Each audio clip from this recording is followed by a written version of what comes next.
Oke hadirin sekalian, sudah siap ya? Langsung saja kita sambut. Please welcome Dr. Haikal Ansari M, Biomed AAM. Silakan dokter, boleh tepuk tangannya. Baik, selamat siang semuanya. Apa kabar? Pastinya tetap semangat ya. Terima kasih sudah mengundang saya di acara ini dan saya merasa bangga sekali karena saya bisa hadir di tengah-tengah para marketer yang sangat luar biasa di hari ini. Dan siang ini saya akan menguraikan tentang suatu molekul.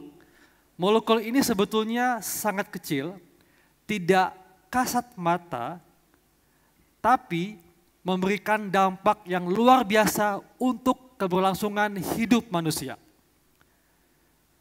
Slide. Oke. Slide. Oh ya.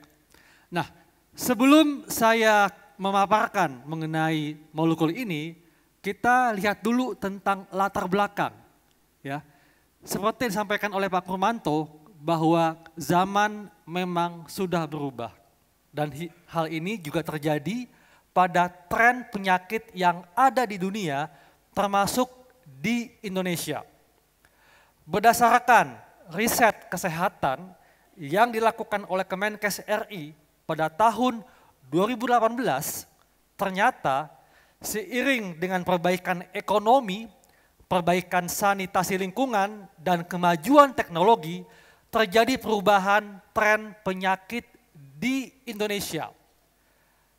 Saat ini penyakit menular seperti TBC, diare, ya, kemudian malaria, trennya sangat jauh menurun. Dan saat ini karena perbaikan ekonomi dan sanitasi lingkungan, maka status gizi masyarakat Indonesia mengalami peningkatan. Yang ditandai dengan penurunan status gizi buruk dan penurunan angka stunting atau gangguan pertumbuhan pada anak-anak. Tapi akibat kemajuan ekonomi, perbaikan sanitasi dan lingkungan, hal ini menyebabkan jumlah penderita obesitas atau kelebihan gizi menjadi meningkat. Dan hal ini menyebabkan penyakit tidak menular seperti diabetes, hipertensi, penyakit stroke, dan penyakit ginjal menjadi meningkat. Dan penyakit-penyakit ini termasuk penyakit kardiovaskuler, penyakit yang menyerang pembuluh darah. Slide. Nah, hal ini menyebabkan Indonesia masuk ke dalam negara dengan resiko penyakit kardiovaskuler di dunia. Penyakit kardiovaskuler adalah penyebab kematian nomor 1 di Indonesia. Slide. Slide.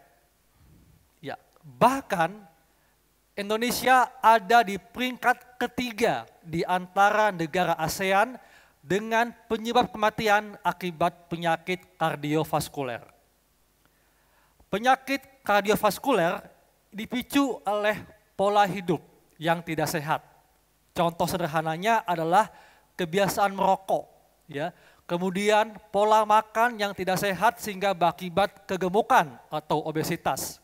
Dan tentunya hipertensi atau tekanan darah tinggi serta diabetes.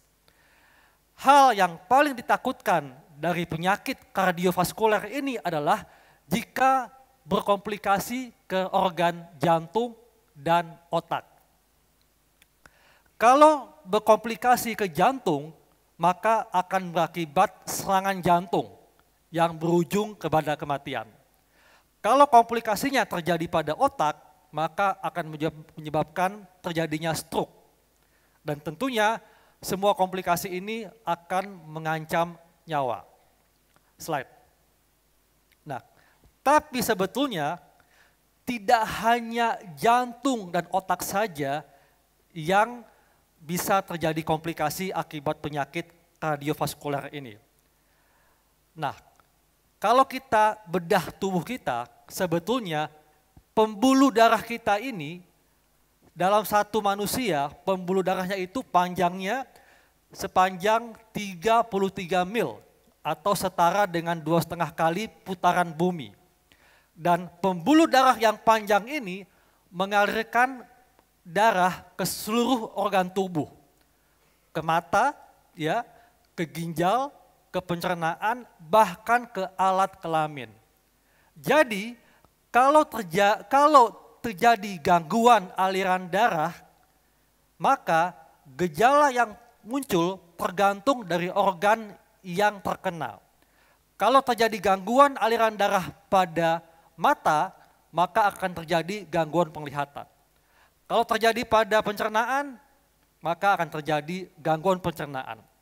Dan kalau terjadi pada alat kelamin, maka terjadi gangguan berupa gangguan ereksi pada laki-laki. Nah, ini adalah akibat dari gangguan aliran darah, gangguan pembuluh darah. Slide.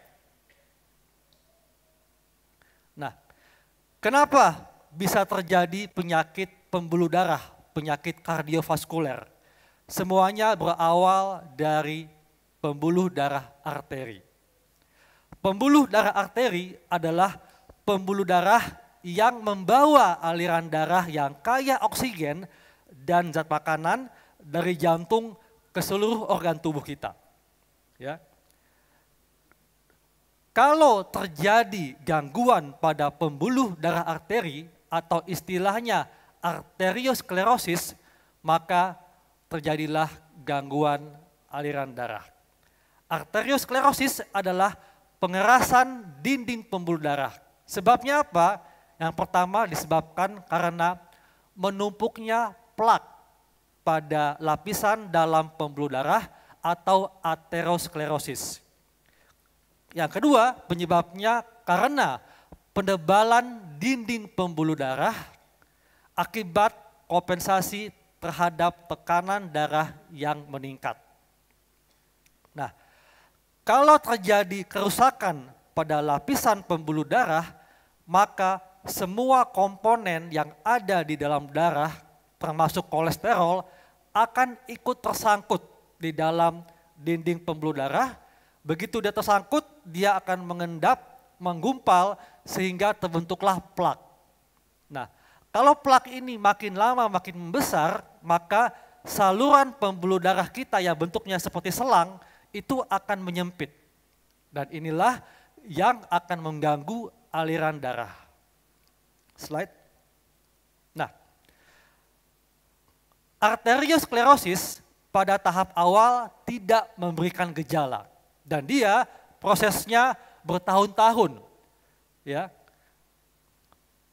Timbul gejala kalau misalnya sudah terjadi penyempitan pada saluran pembuluh darah. Kalau endapan plak ini makin lama makin membesar sehingga membuat lubang atau saluran pembuluh darah menjadi mengecil, menyempit, maka barulah muncul gejala. Gejalanya apa? Tergantung dari organ yang dialiri oleh aliran darah tersebut. Contohnya, kalau dia terjadinya pada mata, timbullah gangguan penglihatan. Kalau terjadi pada jantung, gejala awalnya apa? Nyeri dada. Ya, itu tanda bahwa terjadi gangguan aliran darah pada jantung. Kemudian kalau terjadi gangguan aliran darah pada lengan dan tungkai, gejalanya apa? Rasa kebas ya pada lengan dan tungkai. Dan kalau terjadi gangguan aliran darah pada alat kelamin, gejalanya apa? Gangguan ereksi. Slide. Nah, dan komplikasi yang paling ditakutkan akibat gangguan aliran darah ini adalah slide.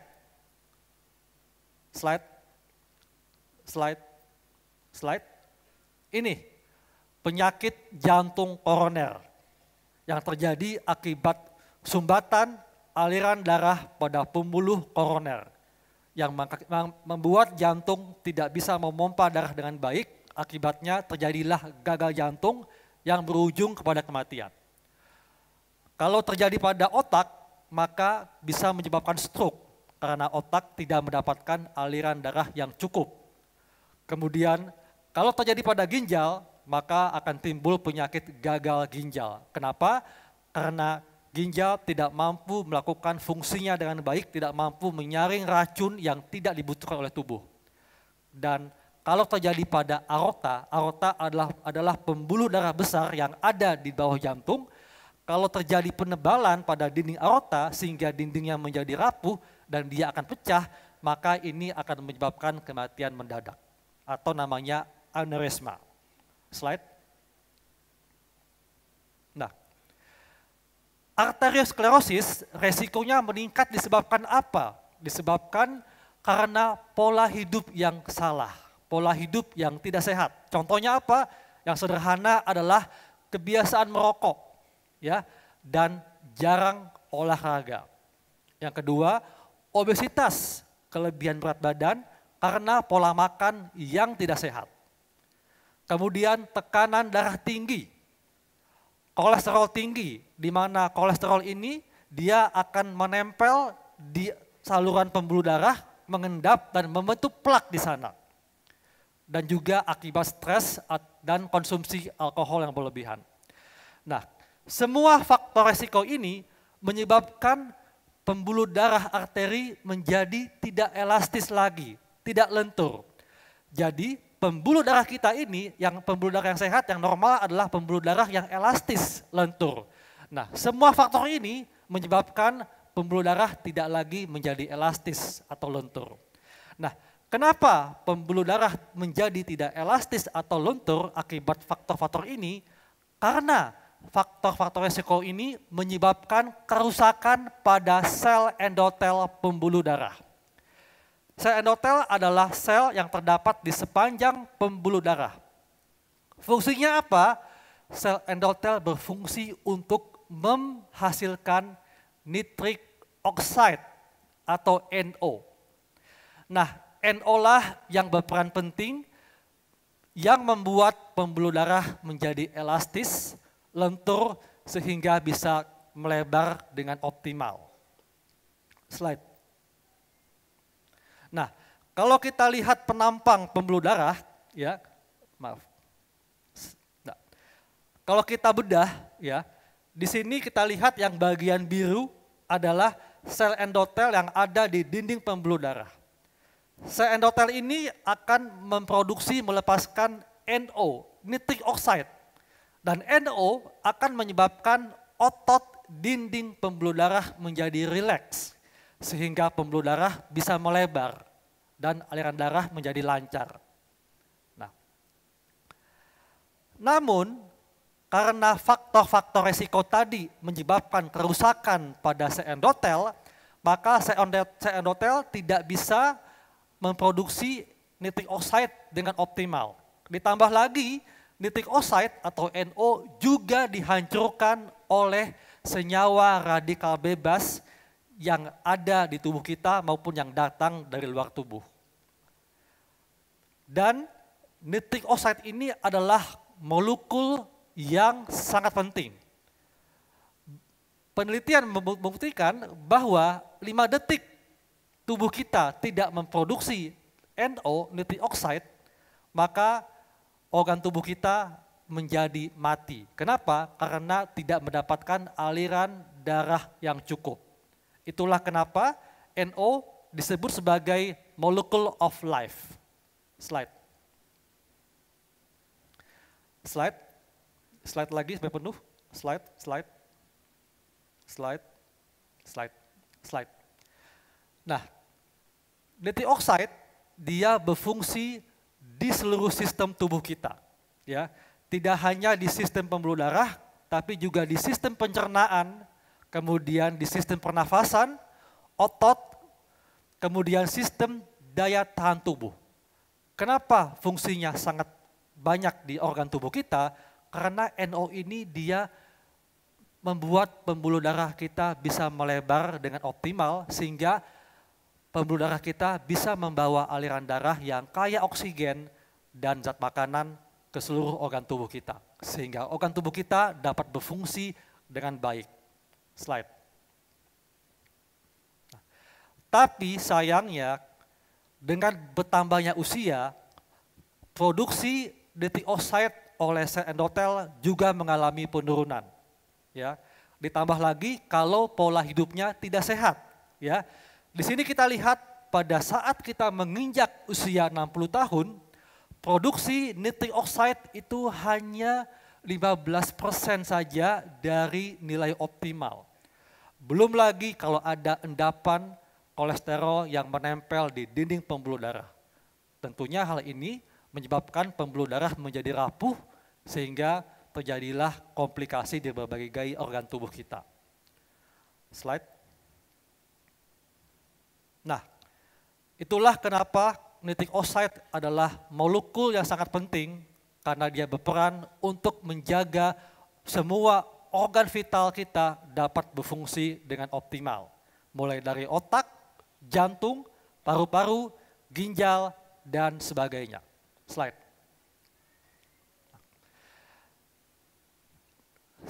Nitric oxide sumbernya dari mana? Makanan seperti sayuran, buah-buahan adalah sumber makanan yang bisa membantu tubuh kita memproduksi nitric oxide. Namun sayangnya buah-buahan dan sayuran yang ada saat ini sudah banyak yang terkontaminasi bahkan sejak ditanam. Pestisida, penggunaan pupuk semuanya bisa mengganggu kandungan yang ada di dalam sayuran dan buah-buahan. Selain itu, untuk mendapatkan asupan nitric oxide yang optimal, kita harus banyak mengkonsumsi sayur dan buah-buahan dalam satu hari. Apakah kita mampu? Tentunya tidak mampu. Makanya kita perlu tambahan berupa suplementasi dari luar. Nah, selama ini mungkin kita mengandalkan obat. Ya. Padahal obat mengandung zat kimia aktif yang tentunya memiliki efek samping. Bahkan bisa membuat penyakit baru. Memang suplemen tidak bisa menyembuhkan penyakit. Tapi jauh sebelum terjadinya penyakit, suplemen melindungi tubuh kita dari penyakit. Slide. Nah, suplementasi tidak hanya menjaga kesehatan tubuh kita, tapi membantu untuk mencegah penyakit. Suplementasi bukan hanya membuat kita tetap sehat, tapi bagaimana membuat kita sehat dan produktif. Karena suplemen adalah bahan makanan nutrisi penting yang dibutuhkan tubuh kita supaya tubuh kita bisa berfungsi dengan optimal. Slide. Slide. Slide. Slide. Sampai habis slide. Slide, slide. Nah, nitric oxide adalah suatu temuan yang luar biasa. Kenapa? Karena molekul yang kecil dan tidak kasat mata ini berperan penting untuk kesehatan tubuh kita. Makanya saat ini kita membutuhkan suplemen yang bisa membantu tubuh kita memproduksi nitric oxide dengan optimal. Nah, suplemen ini ada di dalam Nitro Extreme, di mana suplemen ini mengandung buah mengkudu atau buah noni. Buah mengkudu, buah noni akan menghasilkan nitrat di mana di tubuh kita akan membantu pembentukan nitric oxide. Dan buah noni yang ada di dalam Nitro Extreme adalah buah noni atau mengkudu yang berasal dari Tahiti. Tentunya berbeda dengan yang ada di Indonesia karena mengandung konsentrasi nitrat yang cukup tinggi. Selain itu, suplemen ini juga dilengkapi dengan koenzim Q10. Apa itu Q10?